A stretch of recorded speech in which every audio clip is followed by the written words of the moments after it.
So I'll pick up where I left off. I'm watching Clam. Clam is fish. Right?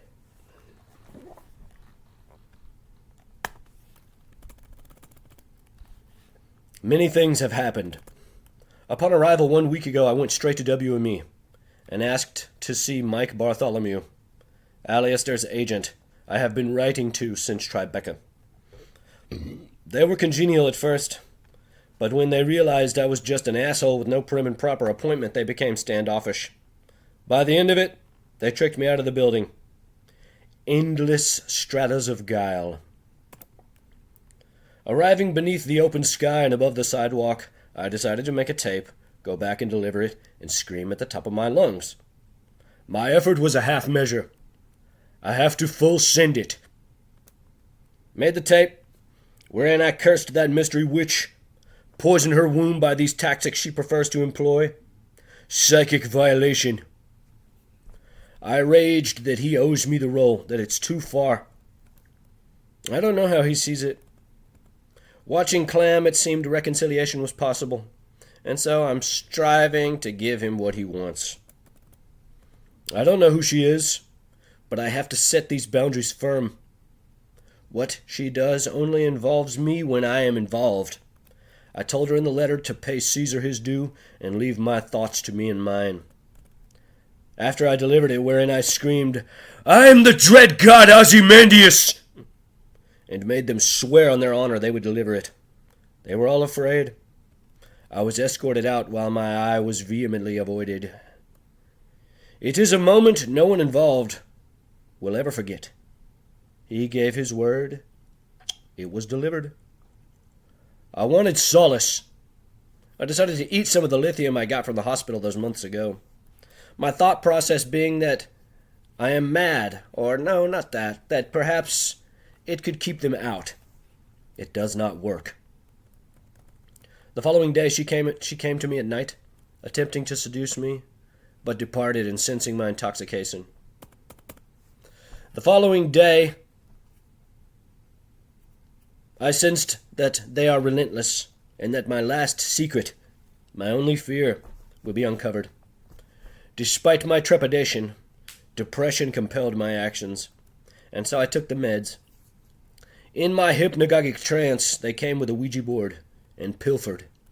HIV/AIDS.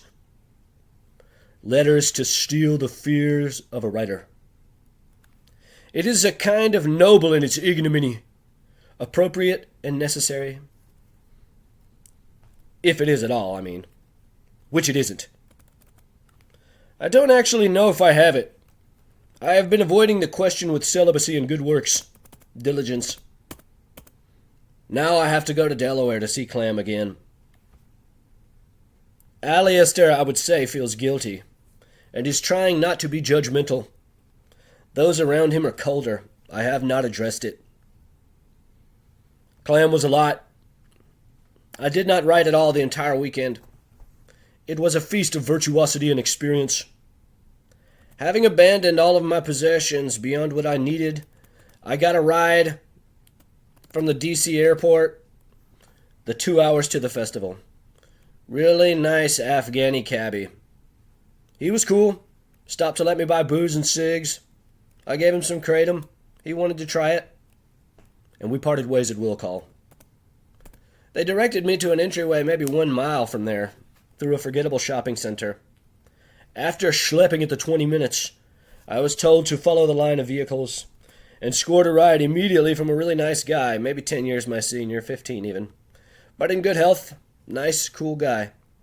I mentioned in earnest what was occurring to me, to him and his friend that he was camping with, maybe a little older than him. The first, I would say, was in a state of amazement. The second, Socratic indifference. Of course, I said nothing about the Ouija board. My tent barely came together. It is camping only in the crudest sense, a tent with no air mattress. I had to keep my Hasselblad, the only asset I still have, in that unprotected tent all weekend, though it was never accosted. My tent was bought in Venice for $40. I was ripped off. I had my guitar with me, which was nice. I do not know how much longer I will have it, but throughout the festival I was able to play and entertain everyone which was great. They were all very encouraging. By Sunday, I could barely speak. This was the first time I was able to go see Clam 4 days and get close to the band every night. It requires a level of devotion that I, for now, have been unable to find kindred spirits for. But this time I told myself that it didn't matter what everyone else is doing. So often necessity forces a seat, to have a ticket over no ticket. So any chance to get close must be capitalized. And so I was on the gate every day as soon as they opened it, waiting the 2 hours in the sun to be close to the band. I have almost exclusively always gone to Clam alone. When I saw 13 shows in 19, the most in a single year, I was better about getting numbers. But while busking on the pier in 22, a hobo stole my phone. And so the case emerges for social media. I refuse. I met a cavalcade of wonderful characters roaming the world over.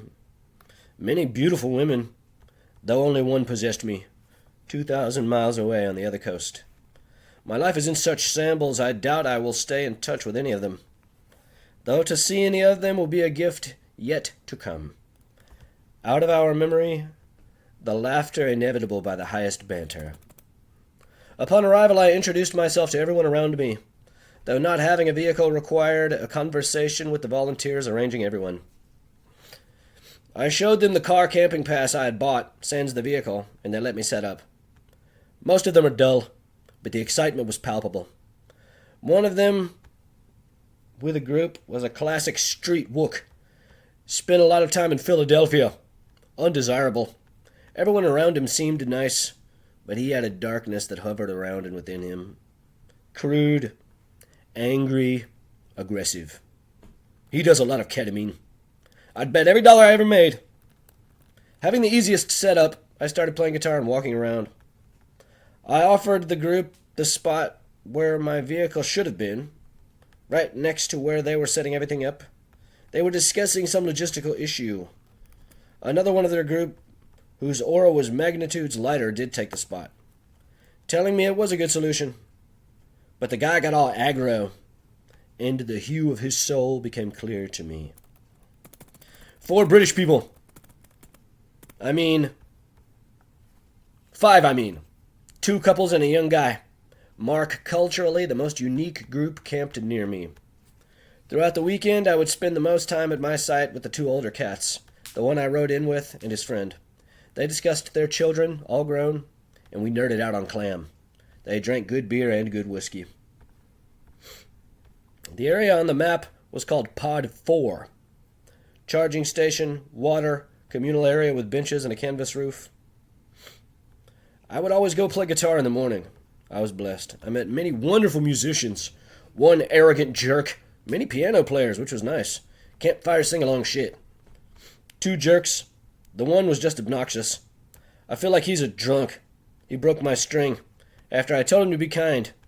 He replaced it, but his energy was messy. He doesn't want to be a great guitar player. He wants people to think he is a great guitar player.